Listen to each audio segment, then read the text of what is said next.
qofka u magacaabayaan qaaradda Yurub aad buu adkaanaysaa waxaan jeclahay diyeesh inuu kamid yahay dadka la magacaabayaan jeclahay ما haye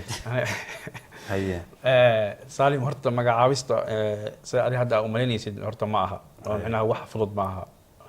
laakiin dhowr qofood baa la soo magacaabay anagana ognahay صح waa ku dhahaa macnaha wax fudud ma macnaha dadku say u maleynayaan ma aha kadib hadda hadii oo adiga Cabdiqani oo ku soo waco kale oo ama adiga Cabdiqani oo adiga aw wacdo xiriir sabta inaan sameeysan hortan aan sheegaysay inta badan aqwado badan ayaa ka hor imaanayo oo kamid ah magaalo kasto ay Soomaaliya ku nooshahay waxa ka jira wax la yiraahdo group macnaha hadii oo adiga hadda maanta Cabdiqani ku soo waco oo ku yiraahdo hebel miyaahani oo aniga waxaan rabaa maxaa macnaha naga caabi kartaa oo kale oo adiga macnaha mas'uuliyadda dhabarka asaarato group ka horbaanay macnaha waa caadi macnaha group ka Soomaali kasto ay Soomaaliya waa faa'iidada marka aniga hadii la magacaabo la yiraahdo niyo inta halka salaakin adiga ana bi agu noqoto ma faa'iida kaleys okay Salim markii aniga hadda la magacaabo kale magaalada London waxa ka jira laba group hay group ka tamarka A iyo B waa hadda Sweden marka aad oo kale waxa ka jira A iyo B meel kasto ay Soomaaliya joogto laba group ka jiro marka ma naqanay in group kasta hal laga magacaabo ma naqanay ماشي وحابل هذا جروب كنا انا مركا سبورت مادام انا جروب هذا شيء سو كلا سومالي ويك وكلا تري سومالي ويك وحو كاهاي معناها هذا سومالي جروب اي جروب بي لو كلا مركا جروب كان لا ياب انا قال قاسو خرنت مرحله ما قاسو خرنت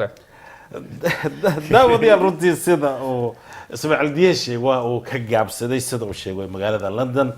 hadii aad sports aad ka hadasho waxa lagu leeyahay warninkii Saalum dhowr group ku ah waa waxyaabaha ugu xun ee caqabada weyn ee asxaabta sportiga ee ku nool caalamka haatan haysta laakiin alxamdulillah waxaan aad ugu faraxsanahay hadaan nahay bahda telefishinka Soomaali Cable sibadka sportiga haba yaraatee group A iyo group B labada man group 0 ayaana la yiraahdaa means qof aan raacsanahay mala qof alaal qofkii markaas jeclaysta inuu aragta aad qurux badan sportiga Soomaaliyeed uu ku soo kordhiyo mar waliba diyaar ayaan u nahay taas macnaheedu waxa weeye waxaan nahay dad jecel in sportiga Soomaaliya uu hormaro runtii aad ay u mahadsantihiin inta barnaamijka sida tooska u daawanaysay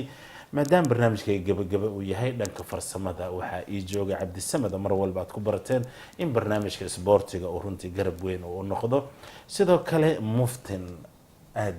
ayaad u mahadsantahay Ismaaciil Diyeeshe oo kamid ah maamulku heer uu diidan yahay laakiin waxa uu kamid ah dadka la magacaabay sida hadda kor aan maqlay laakiin sidee